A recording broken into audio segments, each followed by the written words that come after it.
20वां अध्याय। पार्थिव पूजन के अनेक प्रकार।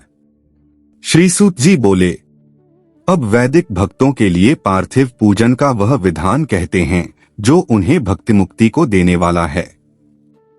वेद सूत्रों की विधि से स्नान एवं विधिपूर्वक संध्या कर, फिर ब्रह्मयज्ञ कर पीछे तर्पण करे तथा संपूर्ण नित्य कर्मों को करके शिवस्मरण पूर्वक भस्म तथा रुद्राक्ष तो पहले ही धारण कर लेवे, फिर भक्ति पूर्वक श्रेष्ठ पार्थिव लिंग की वैदिक विधि से भली प्रकार पूजन करे। किसी नदी के तट पर, पर्वत पर, जंगल में, शिवालय या पवित्र देश में पार्थिव पूजन करना उचित है। शुद्ध देश में उत्पन्न हुई मिट्टी को प्रयत्न से लाकर सावधान हो शिवलिंग की पूजा करनी चाहिए। मृत्तिका को जल से शुद्ध कर धीरे धीरे उसके पिंड बनावे। फिर वेदमार्ग द्वारा सुंदर पार्थिव लिंग की रचना करे। नमः शिवाय इस मंत्र से पूजन सामग्री का शोधन करे। पुनः भूर्भुवः इस मंत्र से क्षेत्र सिद्ध करे। आयोधमान से जल का संस्कार करे। नमस्ते रुद्र इस मंत्र से स्फटिकवंध करे। नमः शंभवाय इस मंत्र से क्षेत्र को शुद्ध करे और नमः पूर्वक पंचामृत से प्रोषण करे। नमो नीलग्रीवाय इस मंत्र से लिंग की प्रतिष्ठा करे तथा गृहस्थाय मंत्र से भक्तिपूर्वक रमणीय आसन देवे। फिर मनोमहांतम इस मंत्र से आवाहन कर याते रुद्र इस मंत्र से उपवेश स्थिर करे। यामिशम इस मंत्र से शिवजी का न्यास करे। अयोध्वदितम इस मंत्र से प्रेम पूर्वक अधिवास करे तथा असोजी इस मंत्र द्वारा देवता का न्यास और असोजोडवसमंती इससे उपसमर्पण करे। फिर नमोस्तु नीलग्रीवाय इस मंत्र से मनु द्वारा पाद्य स्नान और ऋग्वेद त्रयी से अर्घ्य देकर त्र्यंबक मंत्र से आचमन करावे। फिर दधिक्रावणो इस मंत्र से दधि स्नान और घृतावह इस मंत्र द्वारा घृत से स्नान करावे तथा पृथिव्याम इस मंत्र द्वारा दुग्ध से स्नान करावे। इस प्रकार वैदिक विधि से जो बुद्धिमान शंकर जी का पूजन करता है उसको शिवजी उत्तम फल प्रदान करते हैं।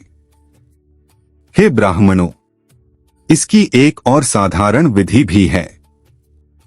शिव के नामों से ही पार्थिव लिंग की पूजा करे।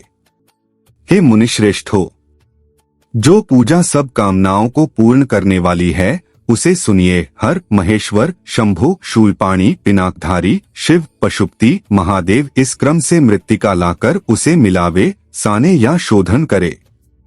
फिर प्रतिष्ठा और आवाहन कर स्नान, पूजन और क्षमा कराकर विसर्जन करे। ओम नमः शिवाय को भक्तिपूर्वक जपता हुआ शिवजी का ध्यान नित्य करता रहे। इस प्रकार गुरु के दिए हुए पंचाक्षरी मंत्र को विधिपूर्वक सर्वदा जपे। बुद्धिमान को उचित है कि नाना प्रकार से शतरुद्रीय का पाठ करता रहे। तदंतर हाथ में अक्षत और पुष्प लेकर भक्ति से प्रसन्नचित्त हो इस प्रकार शंकर भगवान की प्रार्थना करे। हे मुड़ आपके गुणों को जानने वाला, आप में चित्त लगाने वाला मैं आपका हूँ। हे कृपानिधान, हे भूतनाथ, ऐसा जानकर मुझ में प्रसन्न होइए। हे शंकर जी, अज्ञान से अथवा ज्ञान से मैंने जो कुछ भी आपकी पूजनादि किया है वह आपकी कृपा से सफल हो। हे गौरीश, मैं तो महापापी हूँ और आप महापवित्र हैं, ऐसा जानकर आपकी जैसी इच्छा हो वैसा करो।